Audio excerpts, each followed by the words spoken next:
विशू, तुला ती गोष्ट माहितीये आपण नेहमी सांगायचं, माणूस, घोडा, बैल, गाढव आणि माकड यांची. नाही रे बाबा. मग ऐक, देवाने या पाचही प्राण्यांना 25-25 वर्ष आयुष्य दिला. सगळे प्राणी खुश होते, पण माणूस मात्र नाराज होता. त्याला 25 वर्ष कमी वाटत होते, पण देव तर काही करू शकत नव्हता. मग हे सगळे गोड प्राणी त्याला म्हणाले, ठीक आहे बाबा, आमच्या आयुष्यातली 10-10 वर्ष आम्ही तुला देतो. आणि त्यांनी दिली. मग काय, आपल्या आयुष्यातली पहिली 25 वर्ष माणूस हा माणूस म्हणून जगतो. नंतर येणारी 10 वर्ष घोड्याची. तोंडाला फेस येईपर्यंत तो धावत राहतो. सगळं जग त्याला आपल्या टापांखाली तुडवायचं असतं. नंतरची 10 वर्ष बैलांची, म्हणजे 35 ते 45. गेल्या 10 वर्षात जे काही कमवलंय ना, ती ओझी पुढे ओढत राहायचं. मान खाली घालून शेत नांगरत राहायचं, की बाबा आज ना उद्या इथे धान्य पिकेल आणि आपले येणारे दिवस बरे जातील. इंटरेस्टिंग.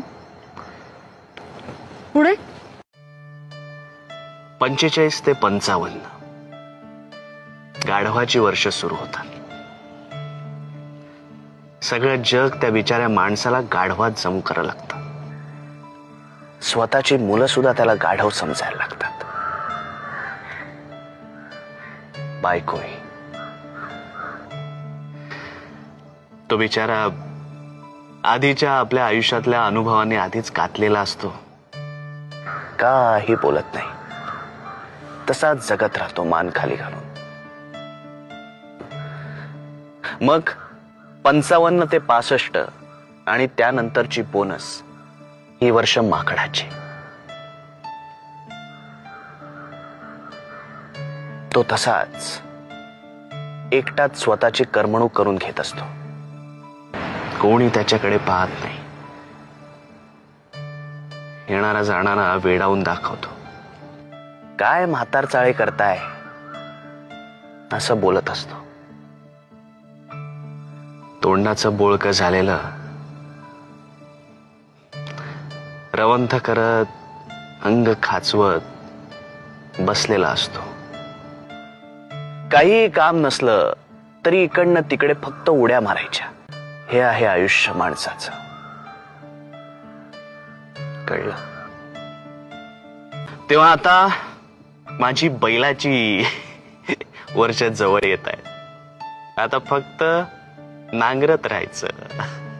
शटा. पण त्यातून आपण तात्पर्य काय घ्यायचं? म्हणजे तात्पर्याशिवाय गोष्टीला मजाच नाही का? सांग ना, तू सांग.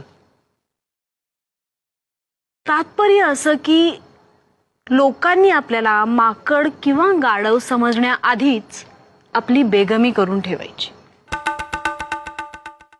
कोणाचीही गरज लागणार नाही अशी भावी काळाची गुंतवणूक करून ठेवायची.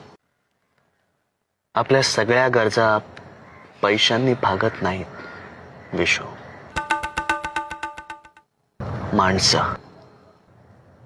माणसं पाहिजेत. ती ज्याच्याकडे खूप आहेत ना, जोडलेली, तो सगळ्यात श्रीमंत.